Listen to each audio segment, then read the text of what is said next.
আরশ কুরসি লৌহ কলম কেমনে বানাইছো, কোন বলছি ভাই এখন হয়ে গেছে। জান্নাত জাহান্নাম কেমনে বানাইলা, কোন বলছি ভাই এখন হয়ে গেছে।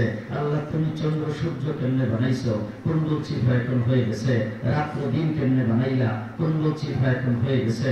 পাহাড় পর্বত কেমনে বানাইলা, কোন বলছি ভাই এখন হয়ে গেছে। পাথরগুলি কেমনে বানাইলা, কোন বলছি ভাই এখন হয়ে গেছে। গাছ গাছালি কেমনে বানাইছো, কোন বলছি ভাই এখন হয়ে গেছে। সাগর সমুদ্র কেমনে বানাইলা, কোন বলছি ভাই এখন হয়ে গেছে। আল্লাহকে জিজ্ঞেস করেন আল্লাহ পানি কেমনে বানাইলা, কোন বলছি ভাই এখন হয়ে গেছে। আল্লাহ আগুন কেমনে বানাইছো, কোন বলছি ভাই এখন হয়ে গেছে। আল্লাহ বাতাস কেমনে বানাইলা, কোন বলছি ভাই এখন হয়ে গেছে। আল্লাহকে জিজ্ঞেস করেন আল্লাহ এই পোকা মাকড় কেমনে বানাইলা, কোন বলছি ভাই এখন হয়ে গেছে। জন্তু জানোয়ার কেমনে বানাইছো, কোন বলছি ভাই এখন হয়ে গেছে। সাপ বিচ্ছু কেমনে বানাইলা, কোন বলছি ভাই এখন হয়ে গেছে। আল্লাহ তুমি এই রাত্র দিন কেমনে বানাইছো, কোন বলছি ভাই এখন হয়ে গেছে। আল্লাহ তুমি জিন জাতি কেমনে বানাইলা, কোন বলছি ভাই এখন হয়ে গেছে। ফেরেশতাদেরকে কেমনে বানাইলা, কোন বলছি ভাই এখন হয়ে গেছে। জান্নাতের হুর নির্মাণ কেমনে বানাইছো, কোন বলছি ভাই এখন হয়ে গেছে। এখন আজকের সভাপতি শাইখুল হাদিসকে নিয়ে আল্লাহকে জিজ্ঞেস করেন আল্লাহ আমাদেরকে যে মানুষ বানাইছো, মানুষ আশরাফুল মাখলুকাত সৃষ্টির সেরা জাতি, আমাদেরকে কেমনে বানাইলা। আমার আল্লাহ বলেন খালাকতাহু বিয়াদাই, মানুষকে আমার হাতের দ্বারা বানাইছি। মানুষকে আমার হাতের দ্বারা বানাইছি, ঠিক না ঠিক? মানুষকে আমার হাতের দ্বারা বানাইছি এবং গোটা সৃষ্টি জগতের ভিতরে মানুষকে শ্রেষ্ঠত্ব দান করেছি। ও মানুষ তোমার মর্যাদা পৃথিবীর মধ্যে সবচাইতে বেশি, তোমার চাইতে বেশি মর্যাদাশালী পৃথিবীতে কাউকে তৈরি করিনি। দেখি ফয়জান মাদ্রাসার শেখ হাদিস সাহেবের ঘোষণা, জি শেখে মমরু খানের ঘোষণা, শেখে বিয়মপুরের ঘোষণা। এই ঘোষণা কার? আল্লাহ বলেন ওয়ালাকাদ কাররামনা বানি আদম, আমি ও মানুষ তোমাদেরকে গোটা পৃথিবীর মধ্যে সবচেয়ে বেশি সম্মানিত করে তৈরি করেছি। আমার মতো সম্মান পৃথিবীর কারো নাই, সবকিছু তোমাদের জন্য বানাইছি। হাতি বানাইছে কার জন্য? আপনাদের জ্যোতিগঞ্জে মনে হয় না, আমরা ঢাকা শহরে আছে। হঠাৎ করে গাড়ির সামনে এসে হাতি দাঁড়ায় গেছে। যখন হরণ দিছে সুতরাটা উপর দিকে দিয়ে বাড়ি মারল। ড্রাইভারকে বললাম বাবা হরণ টরণ দিস না, গ্লাসটা খুললে টাকা ধর। 5 টাকা ধরছে, বাবা লড়েও না। 10 টাকা যখন ধরছে তখন সূত্র দিয়ে টাকাটা নিছে, নিয়ে কি সাবাইয়া খাইছে? সাবাইয়া খাইছে? দিছে কারে? মালিক যে উপরে বসে রয়েছে, হাতির একটা উড়াতের সম্ভাবনা। আমার মনে হয় হাতি যখন সারাদিন ভিক্ষা করে চান্দা করে, হাতি নিয়ে যখন রাখে রাত্রের বেলা, তখন হাতি বিরবে ভাবতে থাকে হ্যাঁ রে তোরে বানাইছে আল্লাহ পাক আশরাফুল মাখলুকাত, আমারে বলছে তোর অধীনে থাকতে, তোরে বানাইছে মুনি, নইলে তোর মতো এরকম 10টা একত্রিত কইরা আমরা তো রাখলেই হয়, সাপ দেওয়া লাগে না, এমনি তো বেলের মতো বুদ্ধুস। কার জন্য বানাইছে? আস্তে কার জন্য বানাইছে? মানুষের জন্য। কথা বলেন না কেন? ঠিক না ঠিক? আল্লাহর নবীর সাহাবী হযরতে সফিনা জঙ্গলের ভিতরে গেছে, যায় বোধহয় উনি কোন হাজত সাথে গেছিল। এই সময় ওনার কাফেলা জঙ্গল থেকে বের হয়ে অন্য দিকে চলে গেছে। এখন জঙ্গলের ডাইন বাম সামনে পিছে কোথাও দেখতেছে না কাফেলা কোন দিকে গেছে। এখন কাফেলা কোন দিকে গেছে? আবার হিংস্র প্রাণী জঙ্গলে বসবাস করে, সর্বনাশ। একা জঙ্গলের ভিতরে দিন কর্তব্য বেমৌ, কোন দিকে যাবে কোন দিকে না। হঠাৎ করে দেখে বাঘ এসে সামনে দাঁড়াইছে। বাঘ চিনেন? রয়্যাল বেঙ্গল টাইগার দাঁড়াইছে সামনে। দাঁড়ায় যখন বাঘে লেজ উপরের দিকে উঠে এইভাবে লাগা দিছে, চোখ রাঙিয়ে যখন তাকাইছে, হযরত সাফিনা কি করে? এই কথা আমাদের সিনাল করিম কথা বলেন, কথা আমার সিনো। আপনার বরিশালের কোন লোকজন যদি রাগ করে তাইলে ডাক দিয়ে সব রাঙিয়ে কর মরে সেন, এই মরে সেন। হযরত সাফিনা বাগে ডাক দেবে, লেজ দ্বারা দিলে কেন? সব রাঙিয়ে তাকে রেখে আমার সিনো, আমার সিনোস নাহনু আসহাবু রাসূলিল্লাহ সাল্লাল্লাহু আলাইহি, আমি আল্লাহর নবীর সাহাবী। এরপর কথা শুনবেন? যেই কইছে বাঘের লেজ নামাইছে, নামায় মাথা নিচের দিকে দিয়ে সামনের দিকে আইসা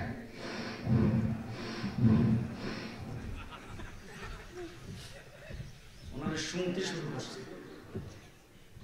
ইমানের গ্রাম আছে,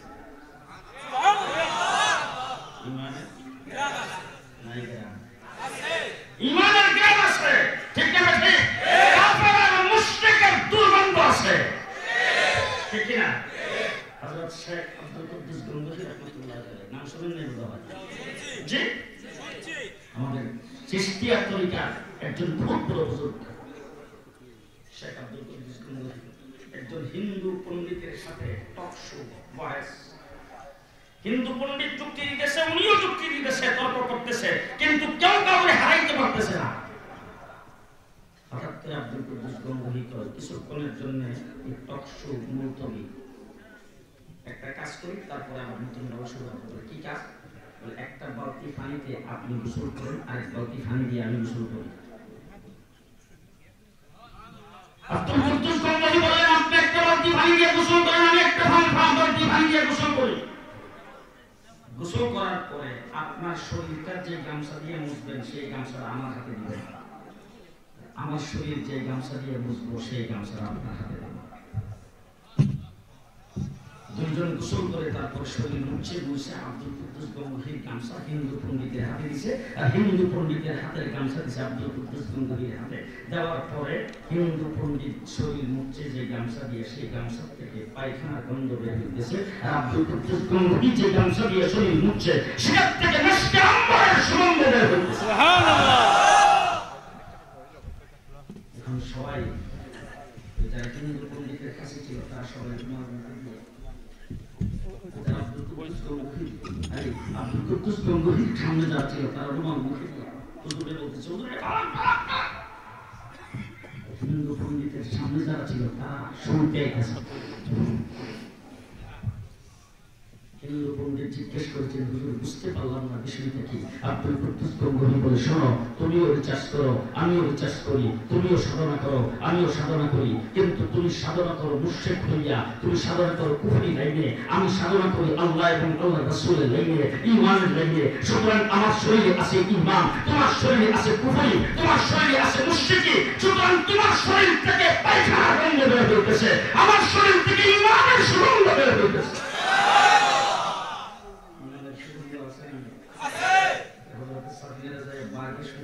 বাগে সিংহ মানুষের সিংহ বাগে যায় শুনতেছে, শুনতে দেখেছে আসলেও তাই। এবার বাঘ ফিরা লেজ লাগায়া ওনাকে বুঝাইতেছে, আপনার যদি হাঁটতে অসুবিধা হয় তাহলে আমার পিঠের উপর সোয়ার হন, আর যদি সোয়ার হইতে ভয় পান তাহলে আমার পেছনে পেছনে আসেন, আপনার কাফেলা কোথায় সেখানে পৌঁছাই দেবো। উনি পেছনে পেছনে চলছেন, জঙ্গল থেকে বের হইয়া বাঘে দেখাইতেছে ওই যেদিকে আপনার কাফেলা যাইতেছে, ওই কাফেলার সাথে উনি যাই পৌঁছাইছে।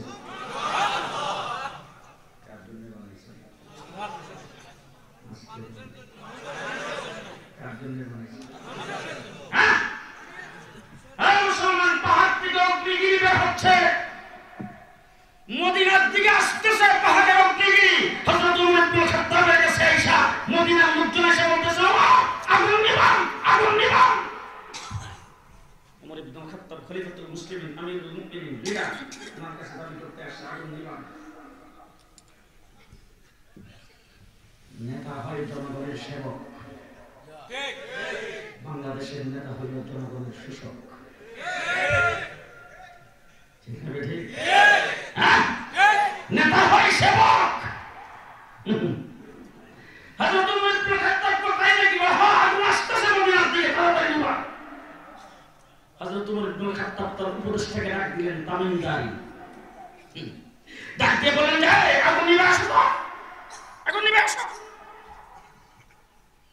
হযরত তামিমদারি গেছেন আগুন নিবাইবার জন্য, সেখানে যাইয়া তার হাতে একটা রুমাল ছিল, রুমাল ধরে ভালো করে বসছে, বইটা যায় আগুনের মধ্যে এইভাবে বাড়ি দেখো, যা যা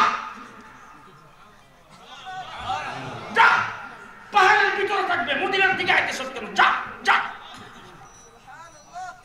রুমালের বাড়ি খেয়ে আগুন লেগেছে আজকে 1400 বছর। সুবহানাল্লাহ কোসে না করে হাত উঠান। তার জন্য বানাইছে কথা আসতে মদিনাতে ভূমিকম্প শুরু হয়েছে, জমিনটা খালি নড়ছে। হযরত ওমর ইবনে খাত্তাবের হাতে লাঠি ছিল, লাঠি দিয়ে আঘাত করে যে থামছে হযরত ওমর ইবনে খাত্তাব মাটির দিকে চায় কাফলে গেছে। এই লম্বা করে আমি যে তোর উপর ইনসাফ কায়েম করিনি, আমি কি বেইনসাফ করছি? তুই মাটির তোর উপর জুলুম করো কি? আমার রাজত্বের ভিতরে এই দুনিয়াতে কারোর কোনো মানুষের সাথে আমি জুলুম করি নাই। আজকে সমাজের রন্ধ্রে রন্ধ্রে জুলুম অত্যাচার চলছে। মুসলমান জুলুমের রাজত্ব কায়েম হয়েছে। হযরত ওমর ইবনে খাত্তাব তোর উপরে কি জুলুম করব? তোর জমিনে যারা বাস করে তাদের উপর তো জুলুম করে দিয়েছি। কাফলে কে ওমরের লাঠির আঘাত খাইয়া জমিন সাথে সাথে থেমে গেছে। কার জন্য বানাইছে? আস্তে কার জন্য? মিশরের নদীতে পানি নাই। মিশরের গভর্নর আমর ইবনুল আস রাদিয়াল্লাহু তাআলা আনহু সমাজের লোকজনকে ডাকছে, ডাইকে একত্রিত করে জিজ্ঞেস করেছেন পানি কি শুধু এখন শুকাইছে না আগেও শুকাইতো? বলে হ্যাঁ, প্রায় সময় পানি শুকাইতো। বলে অতীতে পানি শুকাইলে তোমরা কি করতা? বলে আমরা একজন সুন্দরী যুবতী মহিলাকে ভালো করে সাজগুজ করাইয়া মেকআপ টেকআপ করাইয়া নদীর তলার মধ্যে নিয়ে বুলি দিতাম। হযরত আমর ইবনুল আস ডাক দিয়ে এখন নাউযুবিল্লাহি মিন যালিক, একটা মহিলা সুন্দরী যুবতী মহিলা মারা তো দূরের কথা, একটা পিঁপড়া মাইলেও যদি পানি আসে আমি কাজ করতে রাজি না। যাও। সবাই চলে গেছেন। হযরতে মুসলিম রাষ্ট্রের গভর্নর, মিশরের গভর্নর চিঠি লিখছেন হযরত ওমর ইবনুল খাত্তাবের কাছে, কেন্দ্রীয় সরকার। চিঠির মধ্যে প্রথম কথা লিখছেন, আমিরুল মুমিনিন খলিফাতুল মুসলিমিন, এলাকার লোকজনকে আহ্বান করেছিলাম, তারা আমাকে এই বলছে, আমি তাদের সঙ্গে এই জবাব দিয়েছি, এখন আপনার অপেক্ষায় আছি। হযরত ওমর ইবনুল খাত্তাব চিঠি লিখছে দুইটা, কয়টা? একটা চিঠি লিখছে ওমর ইবনুল খাত্তাবের প্রতিনিধি মুসলিম রাষ্ট্রের গভর্নরের কাছে, আর একটা চিঠি লিখছে নদীর কাছে। এই ওয়াজ এখন আমাদের দেশের নেতা নেত্রীরা শুনলে বলবো যে মৌলবীর মাথা কি পরিমাণে খারাপ হয়েছে। সিলেটের ডিসি তো কথা শুনে না, আর সুরমা নদীর পানি শুনবে কেন? শাহজালালের কথা শুনছে, তোমার কথা শুনবে না। শাহজালালের কথা শুনছে, তোমাদের কথা শুনবে না। সমস্ত নৌকাগুলিকে রিজার্ভ করে বন্ধ করে দেওয়া হয়েছে, শাহজালাল যেন পার না হইতে পারে। শাহজালাল তার সাথীদেরকে ডাক দিয়া কয় নামাজের মুসল্লা ভিসা। সুবহানাল্লাহ কয় না? কিসের নৌকা, কিসের ব্রিজ আর কিসের সাঁকো? নামাজের মুসল্লা ভিসা। আপনারা ওই সিলেটের মানুষ। হযরত ওমর ইবনে খাত্তাব চিঠি লিখছেন দুইটা, একটা চিঠি লিখছেন গভর্নরের কাছে। গভর্নর সাহেব সঠিক জবাব দিয়েছেন, এই জন্য আপনাকে ধন্যবাদ। সাথের চিঠিটা নদীর কাছে রাখলাম, চিঠি পাওয়া মাত্র নদীর তলার মধ্যে চিঠিটা রাখবেন। নদীর কাছে কি লিখছে জানেন? নদীর কাছে চিঠি লিখছে, তুমি যদি নিজে নিজে জারি হয়ে থাকো তাহলে তোমার মতো পানি আমার রাষ্ট্রে দরকার নেই,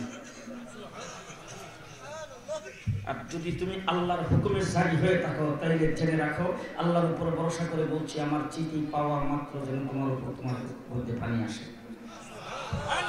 দুই কথা লিখে দিচ্ছেন, বাস ওই চিঠি নিয়ে গভর্নর সাহেব সন্ধ্যার সময় রাখছেন নদীর তলায়।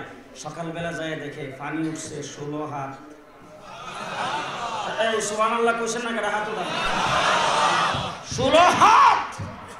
বুজুর্গানে তিনি লিখছেন, এই যে 1400 বছর হয়ে গেল আজকে, উমরের চিঠি পায়া যে নীল নদীতে পানি আসছিল, আজ পর্যন্ত কোনোদিন শুকাই নেই, কিয়ামত পর্যন্ত শুকাবে না। কার জন্য বানাইছে? যে দুনিয়ার সবকিছু আল্লাহ পাক মানুষে বানাইছে। বাতাস বানাইছে মানুষের জন্য। ওমর ইবনুল খাত্তাব খুতবা দেওয়ার জন্য মিম্বরে উঠছেন। মিম্বর থেকে খুতবা দেওয়ার মধ্যখান দিয়া হঠাৎ করে ডাক দিয়া কয়, ইয়া সারিয়াল কওম আল জিবাল আল জিবাল আল জিবাল। এই সারিয়া বাহিনী, পাহাড়ের দিকে লক্ষ্য করো, পাহাড় ছেড়ো না। অর্থাৎ ওই দিক থেকে শত্রু বাহিনী আসতেছে তোমাদেরকে আক্রমণ করার জন্য, খেয়াল করে দিকে। তখনকার মুসলিমরাও ছিল খুব ডাট, বুঝেনি কেন? এখন তো স্বঘোষিত আমির সম্পর্কে কথা বললে বলে ওয়াজিবুল কথা হবে। স্বঘোষিত আমির সম্পর্কে কথা বললে ফতোয়া দেয় ওয়াজিবুল কথা হবে। আর আমিরুল মুমিনিন খলিফাতুল মুসলিমিন হযরত ওমর হলেন আমির। মসজিদের মিম্বরে খুতবা দেওয়ার জন্য উঠছে, নতুন দুইটা চাদর, একটা গায়ে আর একটা পরনে। সাধারণ একজন মুসলিমের মধ্যখান থেকে দাঁড়ায় আমিরুল মুমিনিন খলিফাতুল মুসলিমিন মিম্বর থেকে নামেন, কথা আছে। সুবহানাল্লাহ। আর আমাদের ঢাকা শহরের এক মসজিদে একজন লিডার যায় বক্তব্য, লিডার মানে আঞ্চলিক লিডার, আঞ্চলিক লিডার বুঝেন নাই বুঝো, 300 একজন আর একজন লিডার যায় মসজিদের মিম্বরের কাছে দাঁড়ায় বক্তব্য দিতেছে। একজন মুসল্লি উঠে দাঁড়ায় বলছেন, স্যার আপনি যা বলতেছেন আমাদের এই মসজিদ কমপ্লেক্সটা পরিচালনার জন্য একটা সংবিধান আছে, একটা নীতিমালা আছে, যেই কইছে সতরাঙ্গে কয় ওর দর। আমি হইলাম এলাকার জনপ্রতিনিধি, আমার সামনে আবার নীতিমালা কি রে?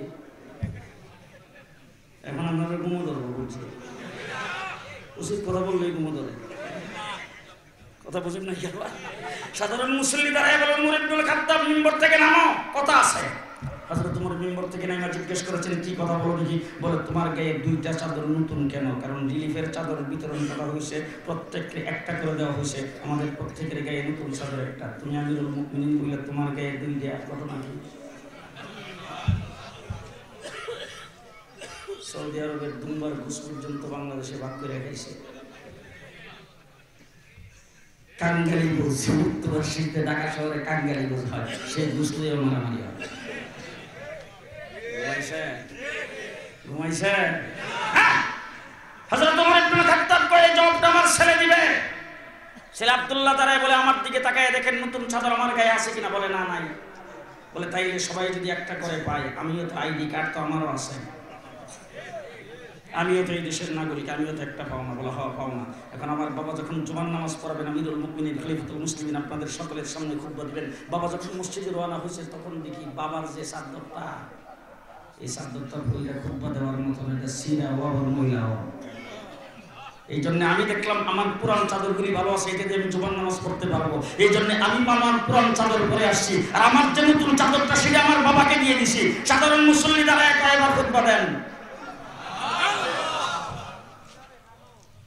অর্ধ জাহানের মালিক, বাংলাদেশ ৫৬,০০০ বর্গ মাইল, উমরের রাষ্ট্রের এরিয়া ২২ লক্ষ বর্গ মাইল।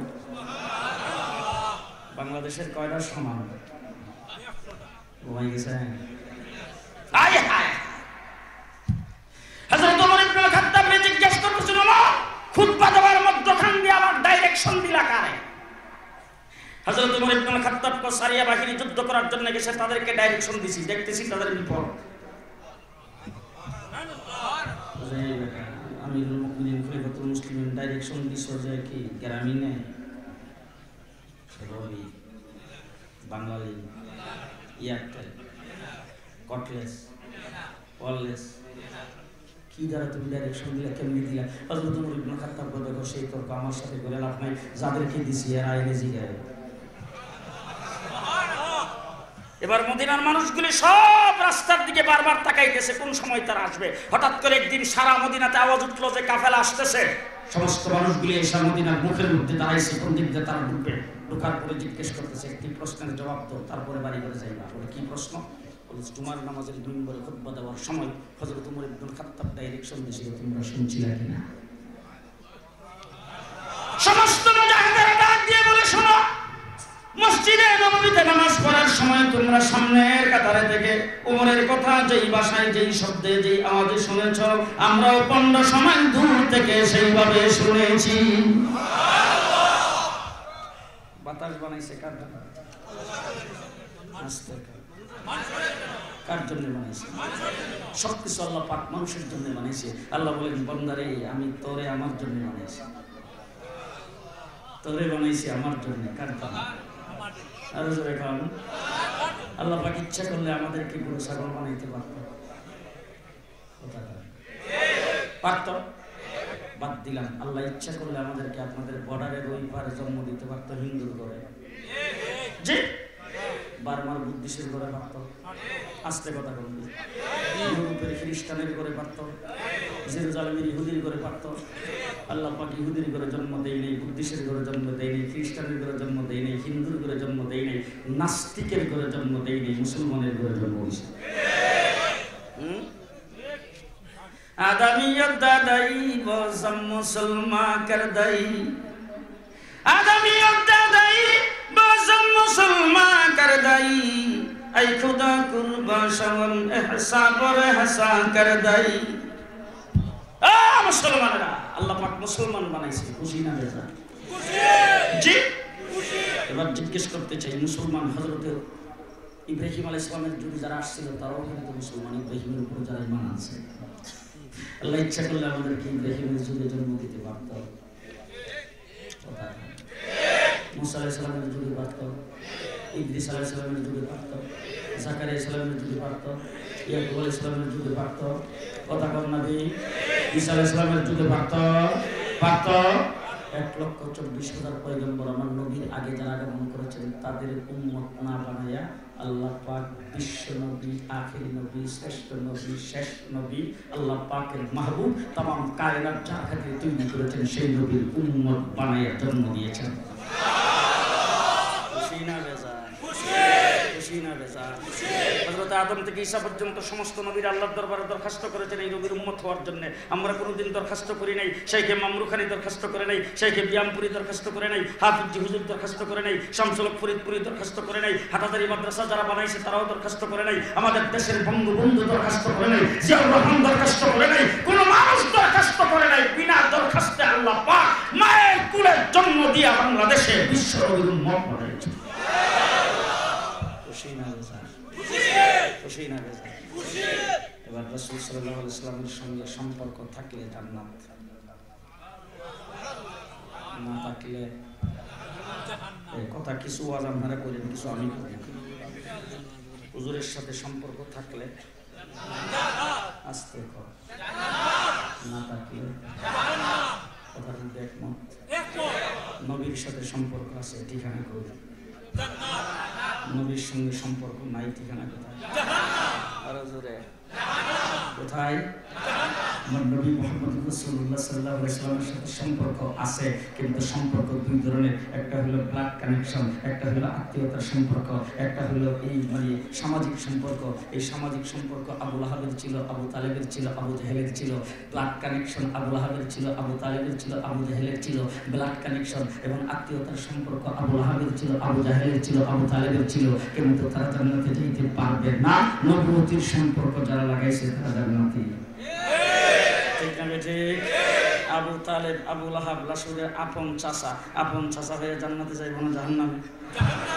আর হযরত বেলাল হুজুরের বাগনি জামাই, বাতি জামাই, বোন জামাই, হুজুরের কি লাগে? আত্মীয়তার কোনো সম্পর্ক নেই। ঠিক না ঠিক? হ্যাঁ, মদিনার মানুষগুলোর সাথে মক্কার মানুষগুলোর সাথে তার চেহারারও মিল নেই। আছে মিল? কালা তো কালা, যার যাইবার সালা। ডক্টরেট ডিগ্রি আছে বোধহয়? জি, ঢাকা ইউনিভার্সিটির পাস। হ্যাঁ, আরে বাবা সমাপনী পরীক্ষা এই জীবনে দেয়নি, কথা কয় না। ক্লাস 5 এর সমাপনী পরীক্ষা দেয় নাই জীবনে হযরত বেলাল। ঠিক না ঠিক? হ্যাঁ, কিনা গোলাম, ঠিক কিনা? সেই কিনা গোলাম হযরত বেলাল কোথায় যাইব? কথা দিয়ে আসতে কম। আমার নবী সাল্লাল্লাহু আলাইহি ওয়াসাল্লাম মেরাজে গেছে, মেরাজ থেকে এসে বেলালকে ডাক দিয়ে বলে, তাআল ইয়া বেলাল।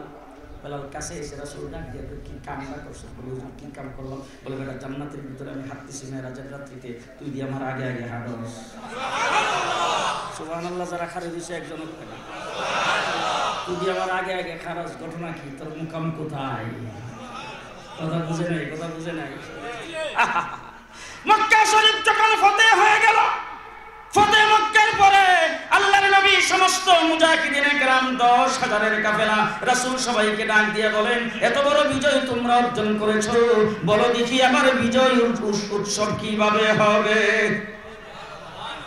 সরওয়ার্দী উদ্যানে যাইবা না কোনখানে? শুকরানা মাহফিল কেমনে করবা?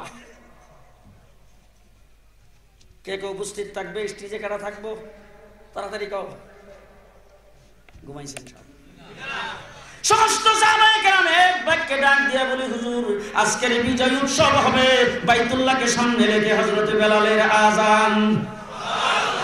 সুবহানাল্লাহ। মুসলমান সমস্ত সাহাবায়ে কেরাম বলে আজকের বিজয় উৎসব হযরত বেলালের আযান। সুবহানাল্লাহ। বেলালের দাম কত? বাহ, আমরা দেশের লিডারের ভিতরে বলে আবু বকর সিদ্দিক থাকতে পারে, বেলাল কেডা দিবে কোথায় না বেরিয়ে। আল্লাহর নবী ডাক দিয়া বলেন, সাহাবায়ে কেরাম তোমরা আমার মনের কথা বলেছো, কারণ বেলাল আল্লাহর নাম নিতে যাইয়া নির্যাতিত হয়েছেন। এই হারামের সামনে বেলালকে বালির মধ্যে শেষরানো হয়েছে, এই হারামে বেলালকে পাথর চাপা দেওয়া হয়েছে। বেলাল কোথায় নিয়ে আসো, বেলাল আসো। তবে সাহাবায়ে কেরাম তোমরা বলেছো বেলাল বাইতুল্লাহকে সামনে রেখে আযান দেবে, আমি বলবো বাইতুল্লাহকে সামনে রেখে আযান দেবে না, বেলালকে সবাই মিলে ধরে বাইতুল্লাহর ছাদের উপরে উঠায়া দাও। হযরত বেলাল বাইতুল্লাহর ছাদের উপর থেকে আযান দেবে, গোটা মক্কায় আযানের আওয়াজ শোনা দেবে। কোথায় বেলালের মুকাম? সম্পর্ক কার সাথে? আল্লাহর নবীর সাথে। কার সাথে? মুসলমান জান্নাতে যাইতে চান সবাই না? জান্নাতে যাইতে চান সবাই? কেডা কেডা চান দিকে হাত উঠায় দেখেন। আল্লাহ কবুল মঞ্জুর করুক। সকলে হাত নামান। রাসূল বলেছেন আমার উম্মতের দল হবে 73টা। কয়টা? 70-এর উপরে 3টা। কয়টা? 73টা দল হবে। রাসূল বলছেন 72টা দুজকে যাবে, একটা জান্নাতে। বাংলাদেশে নিবন্ধিত দল আছে 43টা, নিবন্ধন ছাড়া আছে 250।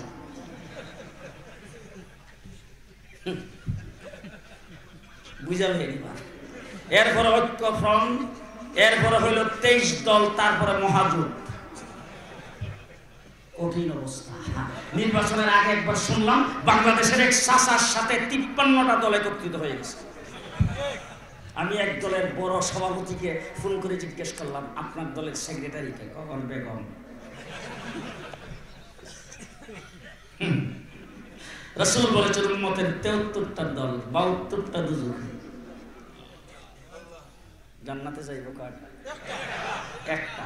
সাহাবায়ে কেরাম সব একবার উদ্গ্রীব হয়ে, একবার দেওয়ানা হয়ে রাসূলকে জিজ্ঞেস করতেছেন, হুজুর এই দলটার নাম তাড়াতাড়ি কোন, আমরা এই দলের ফরম পুরা করে সদস্য হইতাম, জলদি কোন।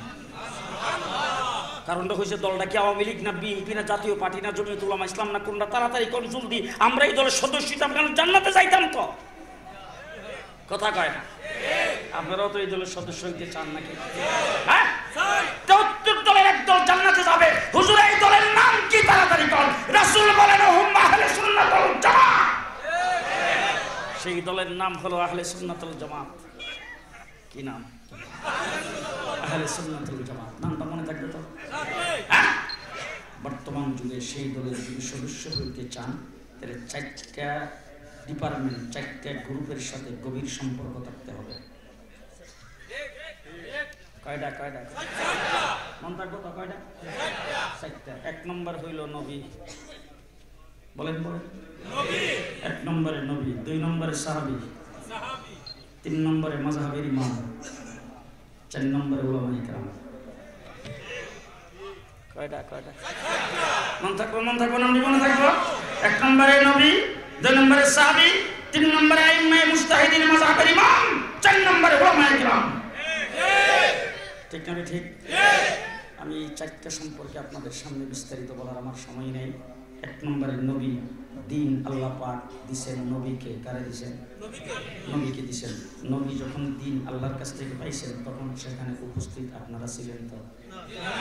সেই যে মামরুখা ছিল জি, বঙ্গবন্ধু তো বোধ আসেনি, শেখ হাসিনা তো বোধ আশেপাশে ঘোরাফেরা করতে, খালেদা জিয়া তুই জায়গায় বসাও ছিল কেউ? কেডা ছিল? কে ছিল? কে ছিল? কে ছিল? সাহাবায়ে কেরাম ছিল। তাই দিন আল্লাহর কাছ থেকে পাইছেন নবী, পাইয়া তারপরে সর্বপ্রথম দিছেন সাহাবীকে। দিন কাকে দিয়েছেন? সাহাবায়ে কেরামকে দিয়েছেন। আমার ভাইরা সাহাবায়ে কেরামকে দিয়েছেন দিন। আল্লাহ পাক দিন রাসূল সাল্লাল্লাহু আলাইহি ওয়াসাল্লামকে দিয়েছেন। আল্লাহ পাক দিন যতবারই দিয়েছেন, দিন যখন আল্লাহ পাকের পক্ষ থেকে আসছে, আল্লাহ তাবারক ওয়া তাআলা দিনের জন্য গাইডলাইনও দিয়েছেন, গাইডও দিয়েছেন, গাইডের সাথে সাথে প্রশিক্ষকও দিয়েছেন। একটা হইল গাইড আর একটা হইল প্রশিক্ষক। ওলামায়ে কেরাম এখানে আছে, মুফতি মুনতাকিম সাহেব এখানে বসা আছে, শাইখুল হাদিস আমার দুই পাশে দুইজন এরকম বড় বড় শাইখুল হাদিসরা এখানে বসা আছে। আল্লাহ পাক নবী পাঠাইছেন, নবী পাঠাইবার সাথে সাথে আল্লাহ পাক গাইডও পাঠাইছেন। গাইডের সংখ্যা 104, গাইডের সংখ্যা 104, প্রশিক্ষকের সংখ্যা 1.25 লাখ। প্রশিক্ষকের সংখ্যা 1.25 লাখ আর গাইড হলো মাত্র 160। ঠিক আছে ঠিক? তাহলে প্রশিক্ষক বেশি, গাইড কম। ঠিক না ঠিক? ঠিক না ঠিক? আল্লাহ তাবারক ওয়া তাআলা যদি বড় কিতাব নাযিল করে দিতেন, কিতাব দেখে তোমরা তারপরে পড়িয়া বুঝা তারপর আমল করো, আল্লাহ দেখছেন সেটা কোনো অবস্থাতেই সম্ভব নয়। আল্লাহ পাক বলছেন আকিমুস সালাত, নামাজ কায়েম করো। নামাজের প্রশিক্ষণ দিয়েছেন নবী মুহাম্মদুর রাসূলুল্লাহ। আল্লাহ পাক বলছেন আকিমুস সালাত, নামাজ কায়েম করো। প্রশিক্ষক বলছেন সাল্লু সাল্লু কামা রাআইতুমুনি উসাল্লি। আল্লাহ যে বলছেন নামাজ কায়েম করো, কেমনে কায়েম করবা? আমি যেইভাবে পড়ছি সেইভাবে পড়বা। ঠিক না ঠিক? ঠিক না ঠিক? এই জন্য আল্লাহ পাক প্রশিক্ষক পাঠাইছেন 1.25 লাখ। আমার ভাইরা অতীতে যত প্রশিক্ষক আসছে, প্রশিক্ষক দুনিয়া থেকে চলে গেছে, তাদের কোনো প্রতিনিধি নাই।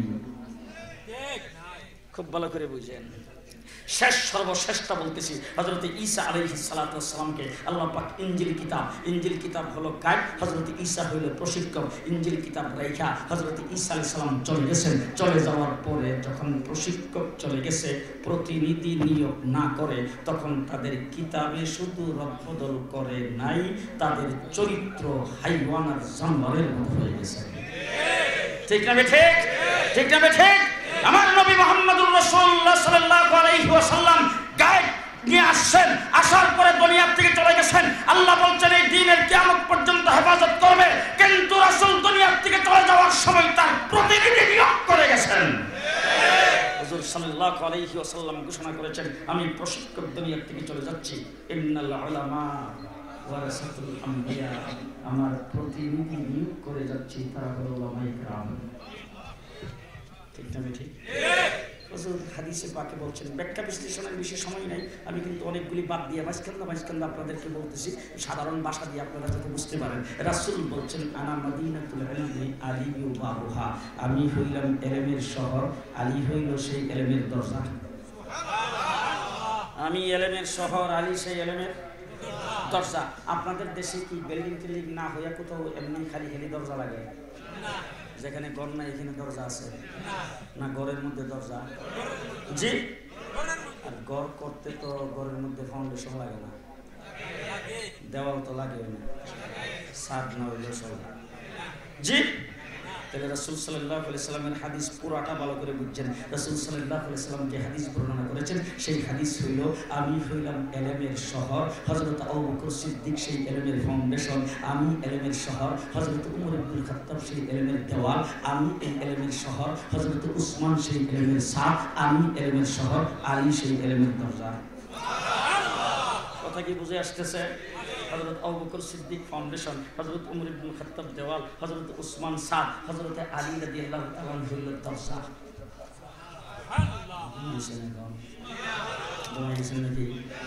এবার দেখেন হযরত আলী, হযরত আবু বকর সিদ্দিক, আল্লাহর নবী যখন ইন্তেকাল করেছেন, ফাউন্ডেশন হযরত আবু বকর সিদ্দিক, তিনি রাষ্ট্র চালাইছেন মদিনায়, ইমামতি করছেন মদিনায়, প্রশিক্ষণ দিয়েছেন মদিনায়, ছাত্র পড়াইছেন মদিনায়, প্রিন্সিপালগিরি করেছেন মদিনায়, সৈন্য প্রেরণ করেছেন মদিনায়, অর্ডার দিয়েছেন মদিনায়, সবকিছু করেছেন মদিনায়, শেষ পর্যন্ত ইন্তেকাল করেছেন মদিনায়, দাফন করা হয়েছে রাসূলের কিনারে মদিনায়। কথা বুঝতেছেন না? কথা বুঝতেছেন? 2 নম্বর হযরত ওমর ইবনুল খাত্তাব হইল দেওয়াল, তিনি আয়েশা, তারপরে হযরত ওমর ইবনুল খাত্তাব হযরত আবু বকর সিদ্দিকের স্থলাভিষিক্ত হয়েছেন। আল্লাহর নবীর প্রতিনিধি, তিনি রাষ্ট্র পরিচালনা করছেন মদিনায়, তারপরে প্রশিক্ষণ দিচ্ছেন মদিনায়, ইমামতি করছেন মদিনায়, হুকুম জারি করছেন মদিনায়, ফতোয়া দিয়েছেন মদিনায়, ছাত্র পড়াইছেন মদিনায়, প্রিন্সিপালগিরি করেছেন মদিনায়, শাহাদত বরণ করেছেন রাসূলের মুসাল্লায় মদিনায়, দাফন করা হয়েছে রাসূলের কিনারে মদিনায়। 3 নম্বর হযরতে উসমান, তিনি হইছেন সাদ, তিনি আয়েশা, হযরতে ওমর ইবনুল খাত্তাবের ইলম, হযরত ইবনুল খাত্তাবের প্রশিক্ষণ, হযরত আবু বকর সিদ্দিকের প্রশিক্ষণ, আল্লাহর নবীর প্রতিনিধি হয়ে তারপরে রাষ্ট্র পরিচালনা করছেন মদিনায়, ইমামতি করছেন মদিনায়, সৈন্য প্রেরণ করেছেন মদিনায়, শাহাদত বরণ করেছেন মদিনায়, দাফন করা হয়েছে মদিনায় জান্নাতুল বাকিতে। আলী বাবুহা, আলী যখন আসছেন দরজা, তিনি যাইয়া মদিনার থেকে দরজা খুলছেন কুফায়। দরজা কোথায় খুলছেন? কুফায়। কোন জায়গায়? কুফায়। আল্লাহ পাক হযরত সাল্লাল্লাহু আলাইহি ওয়াসাল্লামকে আরবে নাযিল করেছেন, কোরআন শরীফ আরবি ভাষায় নাযিল হয়েছে, রাসূল হাদিস বলেছেন আরবি ভাষায়, কিন্তু আরবিটাকে আজমি পর্যন্ত পৌঁছাইতে হবে। এই জন্য আরব আজমের মিডিলে দরজায় এসে খুলছেন কুফায় হযরতে আলী। রাষ্ট্র পরিচালনা করছেন কুফায়, ইমামতি করেছেন কুফায়, সৈন্য পরিচালনা করেছেন কুফায়, প্রশিক্ষণ দিয়েছেন কুফায়, প্রিন্সিপালগিরি করেছেন কুফায়, আলী শাহাদত বরণ করেছেন কুফায়। আর সেই কুফায় আলীর পরে যিনি প্রতিনিধি হবেন, ইমামে আজম আবু হানিফা রাহমাতুল্লাহ আলাইহি কুফায় জন্মগ্রহণ করেছেন। আলী যেখানে শহীদ হয়েছেন, ইমামে আজম সেখানে জন্মগ্রহণ করেছেন।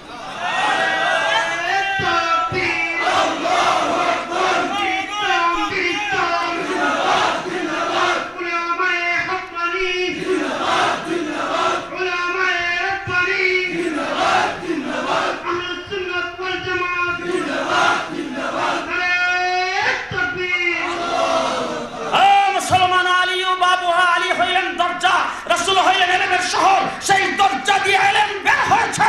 ওমর ইবনুল খাত্তাব হযরত আলী দরজা খুলেছেন কুফায়, সেই দরজা দিয়ে ইলম বের হয়েছে। আর হযরত নুমান ইবনে সাবিত, ইমামে আজম আবু হানিফা, সেই ইলম গ্রহণ করে এই উম্মতের জন্য 13 লক্ষ মাসালা লিপিবদ্ধ করেছেন। ইন্নাল উলামা ওয়ারাসাতুল আমবিয়া। আমাদের দেশের অনেক সময় মাননীয় স্পিকার দেশের বাহিরে চলে যান, অনেক সময় কোথাও চলে যান, অথবা কোনো কারণে তিনি বৈঠকে সংসদের মিটিংয়ে উপস্থিত থাকেন না। তখন সংসদের মিটিংয়ে সভাপতিত্ব কেউ করেন কিনা? ডেপুটি স্পিকার অথবা প্যানেল স্পিকার। আচ্ছা, তিনি যে প্রতিনিধিত্ব করেন, তিনি যে চেয়ারে বসেন, এটার মধ্যে বোধ হয় স্পিকার বসেন। স্পিকার যে চেয়ারে বসেন, তিনি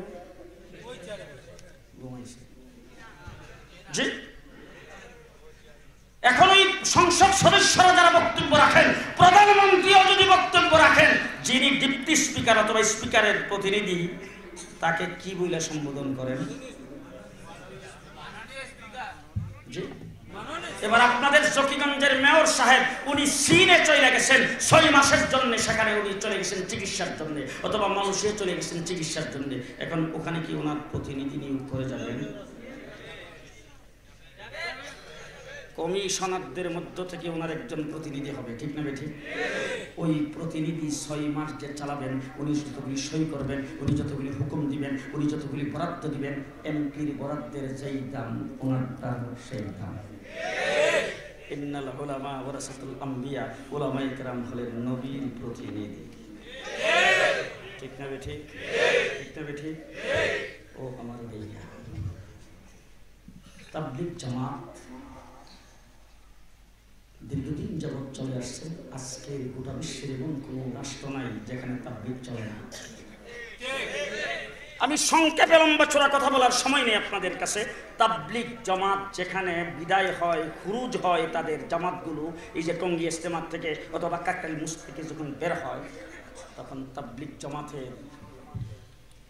তাদেরকে একটা নসিহত করে দেওয়া হয়। সেই নসিহতটার প্রথম কথাটা হইল, তোমরা যেই মসজিদে যেই মহল্লায় প্রথম যাইবা, যাওয়ার পরে 3 শ্রেণীর মানুষের কাছে সাক্ষাৎ করবা। কয় শ্রেণী? কেটা কেটা করতে পারেন? আচ্ছা, সর্বনিম্ন 3 দিন উপরে সাল হোক সিল্লা হোক কেডা কুদ্দুল্লা গেছেন সেটা সর্বনিম্ন 3 দিনের জন্য কেডা তাবলিগে গেছেন একটু হাত উঠান মাশাআল্লাহ আল্লাহ কবুল। 3 প্রকারের মানুষের সঙ্গে সাক্ষাৎ করবা। 3 প্রকার বলতে পারেন কেউ? দিনের বড়, দুনিয়ার বড়, কাজের বড়। বুঝে না? দিনের বড়, দুনিয়ার বড়, কাজের বড়। দিনের বড় উলামায়ে কেরাম, কাজ দিনের বড় উলামায়ে কেরাম, দুনিয়ার বড় মেম্বার, চেয়ারম্যান, সর্দার, মাতবর। কাজের বড় তাবলীগে অতীতে যারা মেহনতের সাথে জড়িত। ঠিক কিনা? ঠিক কিনা? এইবার তাবলীগের যেই ভাই বলছেন 3টা কথা যিনি বলছেন উনাকে অথবা আপনারা যারা তাবলীগে সময় লাগাইছেন তাদেরকে জিজ্ঞেস করতে চাই, উলামায়ে কেরামের কাছে যে সাক্ষাৎ করবে ওই সাক্ষাতের সময় সাথে হকি স্টিক লয়ে যেতে গেছে না, রামদাও, রড, গজারি কাঠের লাগে কি নিয়ে যাবেন আপনারা? এখন আমি কইলে কইব যে মৌলবীর বোধ হাদিয়া পাইবার শখ। কি নিয়ে? হাদিয়া নিয়ে যাবেন। তাবলীগ জামাতের ইজতেমার মাঠে বয়ান শুনেছি বারবার। হযরত মাওলানা উমর পালনপুরি রাহমাতুল্লাহ আলাইহি উমর পালনপুরি বলতেন আলেমের সাথে মুলাকাত করাকে ইবাদত মনে করো। উনি তাবলীগের সাথীদেরকে নসিহত করতেন আলেমদের সাথে মুলাকাত করা ইবাদত। হযরত এনামুল হাসান সাহেব রাহমাতুল্লাহ আলাইহি তৃতীয় হযরত জি ওনার বয়ান বারবার শুনেছি। উনি বলতেন কোর্সে শোনো, কোর্সে শোনো, কোর্সে শোনো, তোমরা যে যাইবা যাওয়ার পরে আলেমের কাছে দাওয়াত দিতে যাইবা না, সাবধান। হাদিয়া নিয়ে যাইয়া আলেমের কাছ থেকে 1 নম্বর হইল দোয়া আনবা।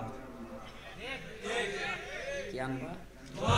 দোয়া আনবা। ঠিক না? ঠিক আমার আলেমের কাছ থেকে দোয়া নিয়ে কাজ শুরু করবা। আলেমকে যায় হাদিয়া দিবা, আলেমের সঙ্গে সাক্ষাৎকে ইবাদত মনে করবা। আজকে যারা তাবলীগের নাম দিয়া মাদ্রাসার ছাত্র শিক্ষক উলামায়ে কেরামের রক্ত ঝরেছেন তারা তাবলীগের নয়, দ্বীন ইসলামের বন্ধু নয়, দ্বীন ইসলামের শত্রু।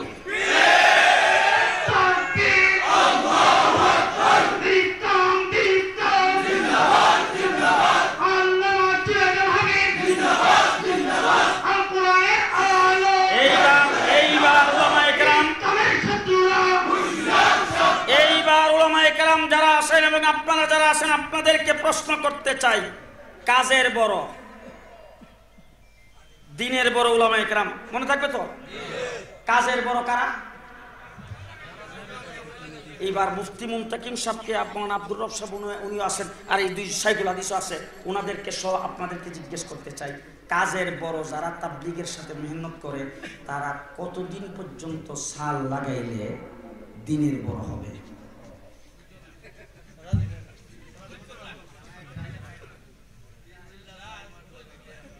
3 বছর?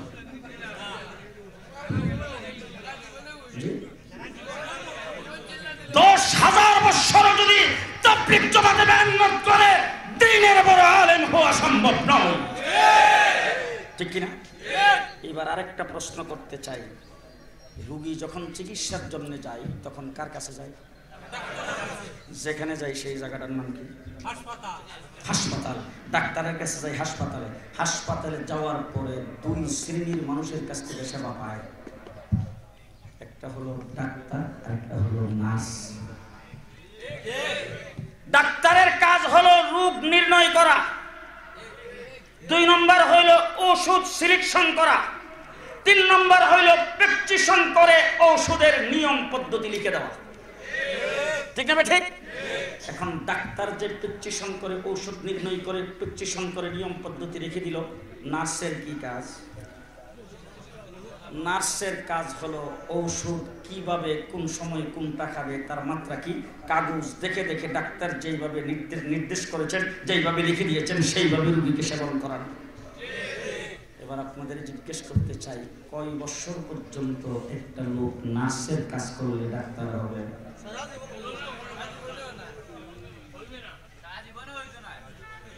ভূমি দোষ নাকি তা বুঝলাম যে 10 লক্ষ বছর যদি নার্সের কাজ করে একজন ডাক্তার পর্যন্ত বসতে পারবে না। ঠিক না ঠিক? এবার আমাদের দেশের স্বাস্থ্যমন্ত্রী দীপু মনি বাংলাদেশের সমস্ত নার্স যারা 10, 15, 20 বছর যাবত নার্সের কাজ করতেছে, তারা সবাই মিলে যদি মিছিল করে ওনার কাছে যায় যদি বলে আমরা 10 বছর 20 বছর যাবত নার্সের কাজ করতেছি, আমাদেরকে ঢাকা শহরের আশেপাশে কোথাও একটা জায়গা বরাদ্দ দেওয়া হোক, আমরা এখন আর নার্স থাকতে রাজি না, আমরা ডাক্তার হয়ে চিকিৎসা করতে চাই।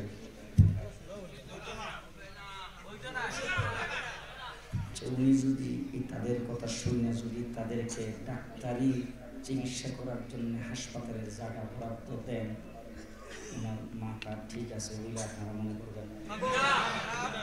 জি, ওনার মাথা ঠিক আছে না পাগল? আচ্ছা, আমার মনে হয় সেই হাসপাতালের জায়গাটা বরাদ্দ দেওয়ার আগে হাসপাতালের জায়গা যতটুকু বরাদ্দ দেবে এর চাইতে 10 গুণ বেশি একটা কবরস্থানের জায়গা বরাদ্দ আগে দিয়ে দেওয়া দরকার। ঠিক না ঠিক? কারণ নার্সরা যখন ডাক্তার হয়ে চিকিৎসা করবে, সেই চিকিৎসায় রোগী যা মারা যাবে তার জন্য হাসপাতাল মানে কবরস্থানের জায়গার দরকার। ঠিক না ঠিক? পরিষ্কার ভাষায় বলতে চাই, মিস্টার ওয়াসিফ সাহেব বাংলাদেশের ইঞ্জিনিয়ার হোক, ডাক্তার হোক, ব্যারিস্টার হোক, তারা তাবলীগে মেহনত করে কাজের বড় হতে পারে, কিন্তু কাজের বড় হইয়া দিনের বড় হতে পারে না। তাদের জন্য যদি তাবলীগ বরাদ্দ দেওয়া হয়, যারা বরাদ্দ দিবে তারাও পাগল। ঠিক কিনা জোরে কম? ঠিক কিনা জোরে কম? আমার বন্ধুগণ, উলামায়ে কেরাম নবীর প্রতিনিধি। আজকে সেই উলামায়ে কেরামকে বাদ দিয়ে তাবলীগ চলতে পারে না। উলামায়ে কেরামের নেকড়ানি ছাড়া তাবলীগ চলতে পারে না। ওয়াসিফের মতো একজন জাহালের শিক্ষিত জাহেলের দ্বারা তাবলীগ চলতে পারে না। আজকে যারা তাবলীগের উপরে কুঠারাঘাত করেছে, উলামায়ে কেরামের বিরুদ্ধে যারা কথাবার্তা বলে, আজকে যারা উলামায়ে কেরামের এগেইনস্টে কথা বলে, আজকে যারা উলামায়ে কেরাম তাবলীগ জামাতে যায় সেটা দেখতে পারে না। আমার বন্ধুগণ, তারা কোনোদিন ইলিয়াস রাহমাতুল্লাহ আলাইহি তাবলীগ করেন না, ইউসুফ সাহেব রাহমাতুল্লাহ আলাইহি তাবলীগ করেন না, ইমামুল হাসান সাহেব রাহমাতুল্লাহ আলাইহি তাবলীগ করেন না। তারা স্বঘোষিত আমির মাওলানা সাদের নতুন উদ্ভাবিত তাবলীগ করেন। ঠিক ঠিক না ঠিক? এই জন্য আমার বন্ধুগণ, শেষ কথা আমি আপনাদের সামনে বলবো, উলামায়ে কেরাম দ্বীনের রাহবর, উলামায়ে কেরাম দ্বীনের পাহারাদার, উলামায়ে কেরাম আল্লাহর নবীর প্রতিনিধি আছে। 1400 বছর পর্যন্ত দ্বীন টিকে আছে, কিয়ামত পর্যন্ত টিকে থাকবে। হযরত ঈসা আলাইহিস সালাম প্রতিনিধি নিয়োগ করেননি, এই জন্য তার কিতাব পর্যন্ত রদবদল হয়ে গেছে, তাদের চরিত্র নষ্ট হয়ে গেছে। ঠিক করে অতীতের সমস্ত নবীদের উম্মত এইভাবে ঠিক থাকতে পারে নাই। আমার নবী প্রতিনিধি নিয়োগ করে যাওয়ার কারণে দ্বীন টিকে আছেন, কিয়ামত পর্যন্ত টিকে থাকবে। ঠিক না ঠিক? আমরা দ্বীন ইসলামের পাহারাদার, দ্বীন ইসলামের পাহারাদার। এবার আমি জিজ্ঞেস করতে চাই, আপনাদের জকিগঞ্জে পুলিশ আছে না নাই? জি, পুলিশ হলো রাষ্ট্রের পাহারাদার। কিসের পাহারাদার? দোকান পাটে, বাড়ি ঘরে, রাস্তাঘাটে চুরি ডাকাতি, হাইজাক, রাহাজানি, মারামারি, কাটাকাটি, এইগুলির ব্যাপারে পুলিশ চেক করবে, পুলিশ তদন্ত নেবে, পুলিশ সেইগুলির ব্যাপারে পাহারা দিবে। ঠিক না ঠিক? দ্বীন ইসলামের ব্যাপারে, দ্বীন ইসলামের ব্যাপারে যত কিছু আসবে সব কিছুর ব্যাপারে পাহারা দিবে উলামায়ে কেরাম। উলামায়ে কেরাম হলো দ্বীন ইসলামের পাহারাদার। পুলিশ বাহিনী, বিডিআর, আর্মি, তারা হলো রাষ্ট্রের পাহারাদার। এবার রাষ্ট্রের পাহারাদারি যারা করে, তারা যদি ফৈজে আম মাদ্রাসায় আসে, আজকে আয়েশা যদি বলে আমরা মাদ্রাসায় চেকিং করতে চাই, আপনারা কি করবেন? জি,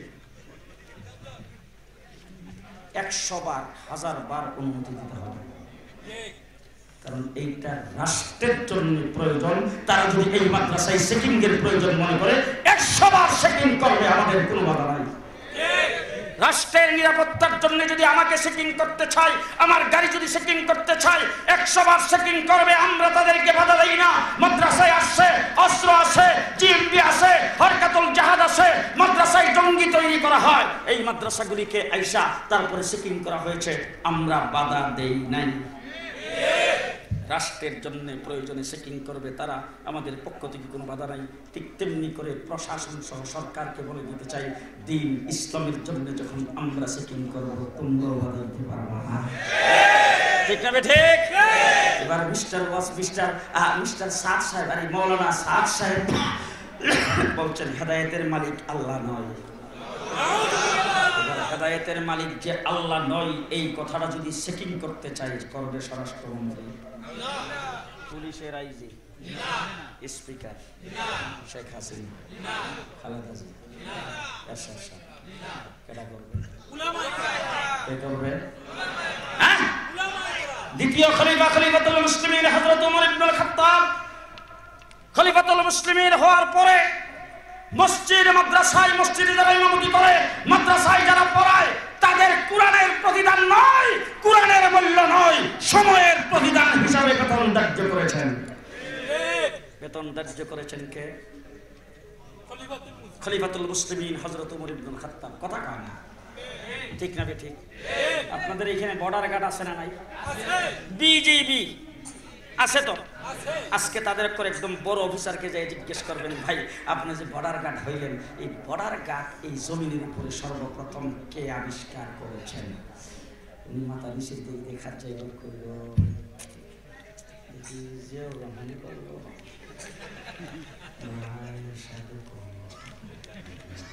আচ্ছা এই বাংলা একাডেমির বৈদিক ক্যাটাগরি কোন মনে? আর আমাকে জিজ্ঞেস করেন, ফৈজাম মাদ্রাসার একজন মুহাদ্দিস একজন ছাত্রকে জিজ্ঞেস করেন, মেশকাত হেদায়া করে এমন একজন ছাত্রকে জিজ্ঞেস করেন, পরিষ্কার জবাব শুনে যান। সর্বপ্রথম বর্ডার পাহারা দেওয়ার জন্য বর্ডার গার্ড নিয়োগ করেছেন হযরত ওমর ইবনে খাত্তাব। মুসলমানেরা, হযরত ওমর ইবনে খাত্তাব দেখলেন সর্বনাশ, একজন মসজিদে ইমামতি করবে, পাঁচ ওয়াক্ত ইমামতি করে সেই ব্যক্তি কি যাইয়া ব্যবসা করতে পারবে না? ঘুমাইছে ব্যবসা করতে পারবে? আমার বাপে জীবন ভরা মসজিদে মক্তবে পড়াইছে, মসজিদে ইমামতি করছে। আমার বাপের ক্ষেতের মধ্যে দামি তো 5 মণ, আর অন্য মানুষের ক্ষেতের মধ্যে তো 10 মণ। কারণ বেড়া সকাল 9টা 10টা পর্যন্ত মক্তব পড়াইয়া তারপরে খেতে গেছে কাম করতো, আবার 12টার সময় আইছে, মাত্র 2 ঘন্টা কাম করলে খেত না। ঘুমাইছো? বিকালবেলা জোহরের নামাজ পড়ে এসা সামনে একটু খাইছে, খাওয়ার পরে কাইলুল্লাহ করা সুন্নত, এরপরে মুয়াজ্জিনে দিয়ে দিছে আজান, আসর পরে তো মসজিদ থেকে আসা পর্যন্ত বাইরেও যান। ঘুমাই গেছেন নাকি? বুঝলাম না। হ্যাঁ, হযরত ওমর ইবনে খাত্তাব রাদিয়াল্লাহু তাআলা আনহু বেতন ধার্য করেছেন। আর 4 মাযহাবের 4 জন ইমাম এইটাকে এক বাক্যে কোনো ইখতিলাফ ছাড়া সেইটাকে জায়েজ বলে লিপিবদ্ধ করেছেন, এবং ইমাম সাহেবের বেতন দিতে হবে, বেতন কমিটির দায়িত্ব, বেতন মুসল্লিদের দায়িত্ব, সেই কথার মাসলা মাসায় লিখেছেন আইম্মায়ে মুজতাহিদিনগণ। আর আজকে সাদ সাহেব আয়েশা যদি বলতেন যে ইমামতি করে মাদ্রাসায় পড়ায় বেতন নেওয়া জায়েজ নাই, তখন আমরা মুফতি মুনতাকিম সাহেবকে পাঠাইতাম, আপনি যখন লন্ডন, আর লন্ডনের লাল পাসপোর্ট আপনার যখন কোন রাষ্ট্রে যাইতে ভিসা লাগে না, আপনি এবার যাইয়া সাদ সাহেবকে একটু জিজ্ঞাসা যে উনি কোন কিতাব থেকে নাজায়েজ ফতোয়া দিল। কিন্তু সাদ সাহেব বলছেন মসজিদ ইমামতি করে, মসজিদ করে মাদ্রাসায় পড়ায়া যারা বেতন নেয় তাদের উপার্জনটা বেশ্যার উপার্জনের চাইতেও খারাপ। নাউজুবিল্লাহ কইছেন না? কেডা হাত উঠান, সবাই জোরে কোন নাউজুবিল্লাহ, আর জোরে নাউজুবিল্লাহ। মুসলমানেরা এখন যে বলছেন যে বেশ্যার উপার্জনের চাইতেও খারাপ, এখন এই ব্যাপারে ফতোয়া বা চেকিং করার দায়িত্ব স্বরাষ্ট্রমন্ত্রী, এই ব্যাপারে দায়িত্ব পুলিশের আইজি, গাজীপুরের মেয়রের, কার দায়িত্ব? দেওয়ানবাগি আইসা বলে ডেইলি রাত্রে আমার দরবারে আল্লাহ, এটার চেকিং করবো স্বরাষ্ট্রমন্ত্রী, পুলিশের আইজি। রমজান মাস আইসা একদলে তারাবির নামাজ 8 রাকাত 12 রাকাতকে চুরি করলে এটার চেকিং করবো পুলিশ।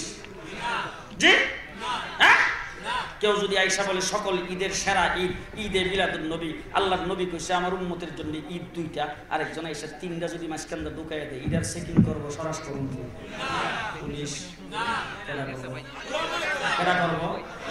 পরিষ্কার ভাষায় আপনাদের সামনে বলে গেলাম, দ্বীন ইসলামের সেকার হইলেন, দ্বীন ইসলামের পাহারাদার হইলেন উলামায়ে কেরাম, আর রাষ্ট্রের পাহারাদার হইলেন পুলিশ। দ্বীন ইসলামের কোনো বিষয় আসলে চেকিং করব আমরা, রাষ্ট্রের কোনো বিষয় আসলে চেকিং করবা তোমরা। রাষ্ট্রের কোনো বিষয় আমার মাদ্রাসায় চেকিং করলে, আমার গাড়িতে চেকিং করলো, তোমাদেরকে বাধা দেই না।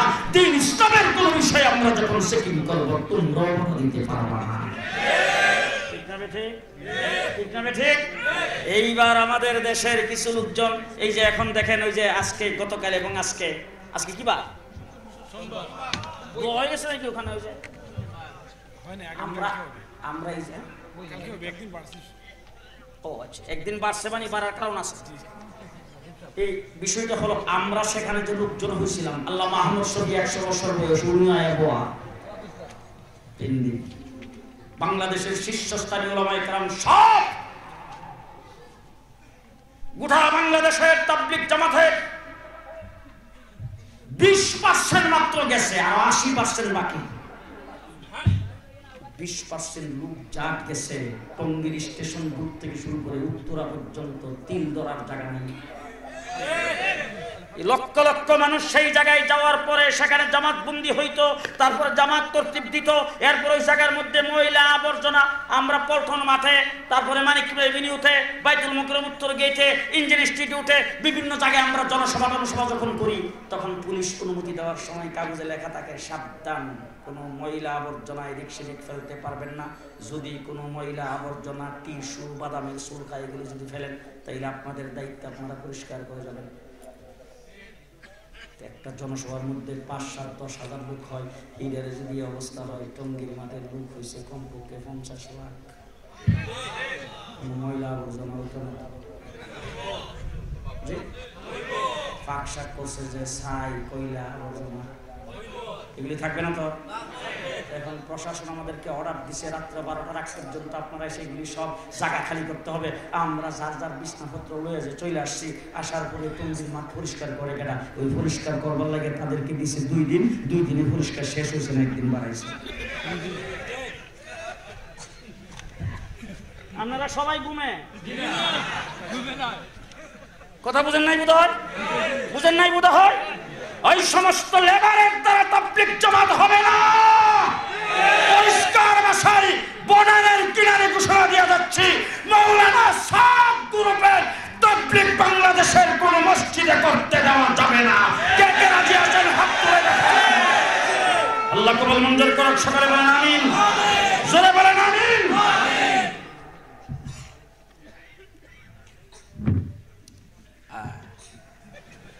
হযরত মাওলানা ফরিদউদ্দিন আল মুবারক সিট দেওয়ার আগেই আমি দেখলাম যে কারেন্ট আইসা গেছে, এখন আর কুফি দিয়ে চলবে না।